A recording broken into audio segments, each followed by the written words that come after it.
Good morning and welcome back to another Matt's Moments. I'm here in Dulles International Airport in Washington, D.C. Today we are taking a very long flight from the East Coast to Addis Ababa, Ethiopia. As you can guess, we're flying Ethiopian Air. Let's get inside because I'm in shorts because I'm dressed for Africa where it's much warmer. This trip was filmed late December of 2022. As you can tell by the airport, it's still very decorated and festive. Founded in 1945, this airline is 100% owned by the Ethiopian government. They have two classes of service, an upper class they call Cloud 9, and then your regular economy class.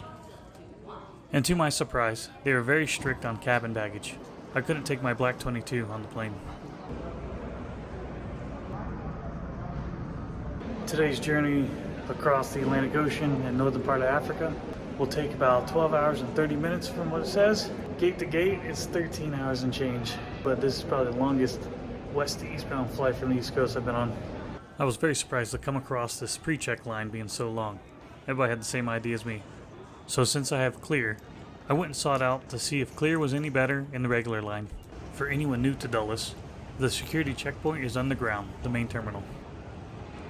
Clear wasn't any better. This took forever, and I should have just played my cards and went through the pre-check line.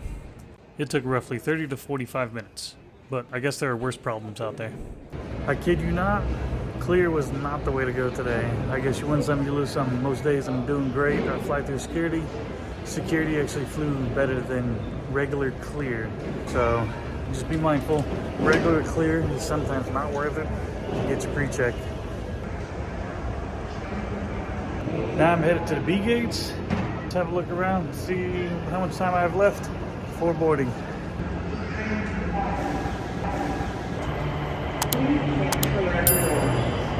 This human-powered aircraft hanging in the terminal was manufactured by MIT in the 1980s, was inspired and named after the mythological inventor of aviation, Daedalus, who escaped from Crete using man-made wings.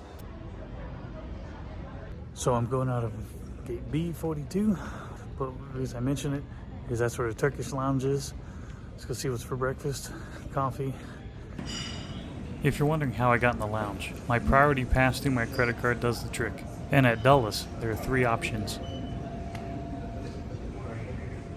After the extra wait in security, it was nice to see this lounge was pretty empty, because I've been here when it's pretty full. Cheers.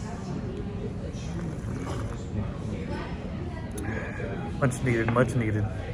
To this day, people movers are still used. Mostly international arrivals to take to customs, but some terminal-to-terminal transport. I left the lounge to go have a look at the gate, and most importantly, have a look at this 777 taking me across.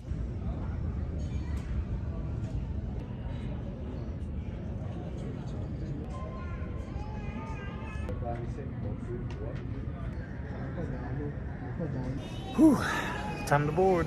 Let's do this.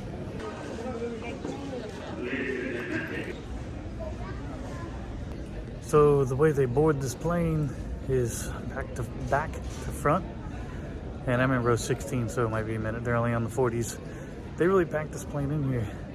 I think over 350 people on a 777 ER. This is also my first time dealing with facial recognition boarding. It looks like it just scans your face and boards you on. So this trip is actually taking me all the way to South Africa. I took advantage of a United fare sale, and 40,000 points got me one way from Washington Dulles to South Africa. Finally, my row is called. At this time, we invite passengers sitting on row 15 and above, 15 and higher. You're welcome to board at this time. Thank you. All this duty free just screams super full overhead bins.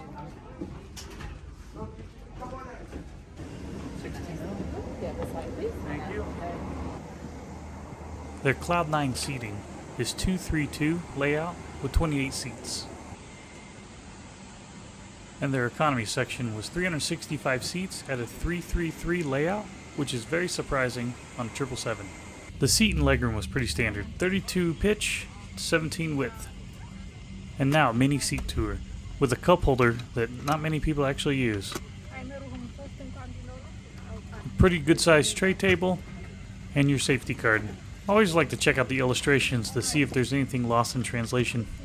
There's no power in the seat, but you do get this USB. Next up, you got your duty-free magazine. And to my surprise, you had a little amenity kit. I guess that's a good thing on this 12.5-hour flight.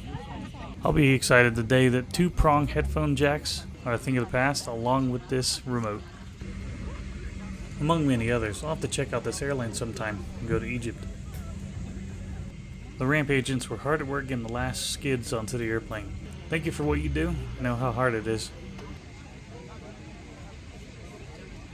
Last bin was closed, seatbelt light was turned on, time to push back.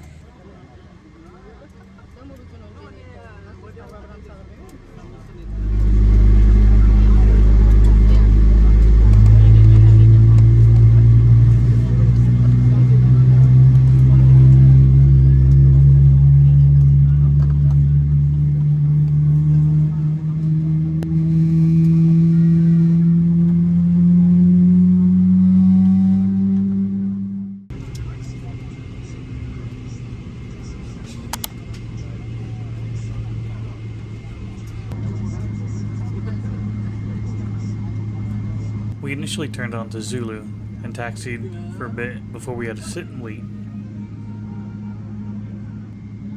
In the meantime, it gave me a great view of planes landing. After finally waiting it out, we taxied over to runway 30 for takeoff.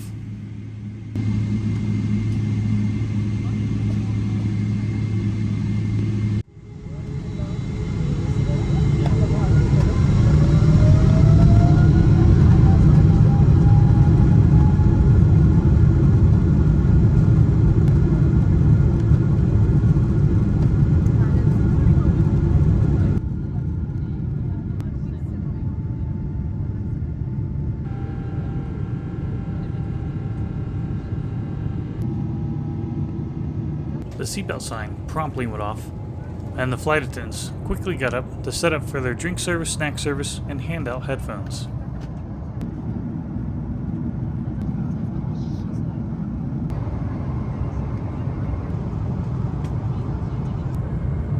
I've never seen or had these snacks before, but they were amazing. First up on my movie list was the movie Dakota. It was pretty good, sad in moments, happy ending like most. Mainland USA would soon to be in our shadows, with the sun creeping to the horizon so quickly. It's kind of comical that they even have to put this sticker on the back of the seat. 2 or 3 hours into the flight, meal service began. The options were chicken or vegetarian. Not knowing what the vegetarian meal was, I opted for the chicken after seeing my seatmate's meal. I wouldn't really say I have a refined palate, but these spices on this chicken was pretty darn good. And here's a pro tip: stab your dressing so it doesn't explode. The entree was delicious, but this berry cheesecake stole the show. With a full belly. Let's wash it all down with some beer.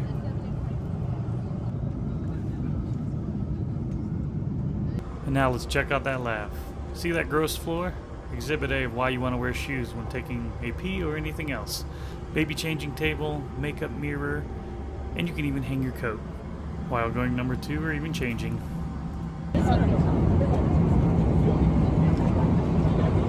This flight was kind of goofy on my body. The plane took off at 10:30 a.m. roughly, and the sun's already setting. I for sure knew I was going to have jet lag issues on this one unless I didn't sleep a lot. But no, what do? I ordered coffee. By this point, we were already flying for about 5.5 hours, with 8 hours and more to go. Just in case you didn't get enough duty-free items in DC, you can get them on the plane too. Without further ado, let's check out the in-flight entertainment. With movies, there was a pretty decent selection. And then the map was okay. Pretty basic map that I tend to look at a lot. There's also an audio section. And lastly, some games.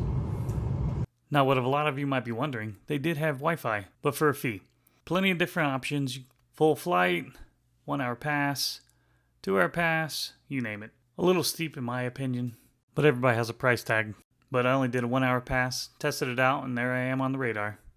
With the city lights passing below, they darkened the cabin, and I finally grew tired and decided to get some shut-eye. A few hours passed, and I woke up somewhere over Egypt, and it was incredible to see how barely lit up the land was. I also woke up in time for this mini little sandwich. Nothing to write home about though. Are we there yet? Are we there yet? I'm very surprised to see a third service. That's right, the crew was preparing a breakfast meal for us, and I chose a blueberry waffle over an egg dish, and it was okay. I was treated to a beautiful sunrise that gave off a nice glow on the aircraft. I did have to chuckle a little. The flight attendants came around and collected everybody's blankets. I guess they're used to people stealing them. We started to descend at slower speeds, and it triggered some wake turbulence. That vortex funnel you see.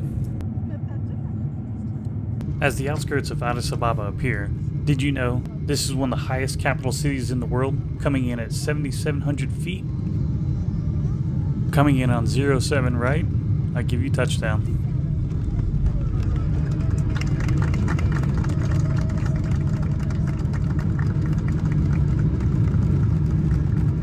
I'm unsure of all the clapping because it was a relatively smooth flight.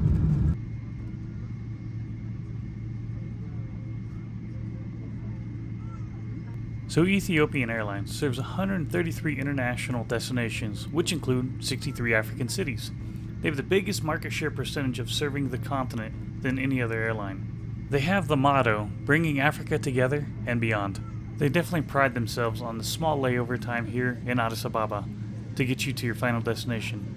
They have been revamping their fleet of 142 aircraft with another 40 on order.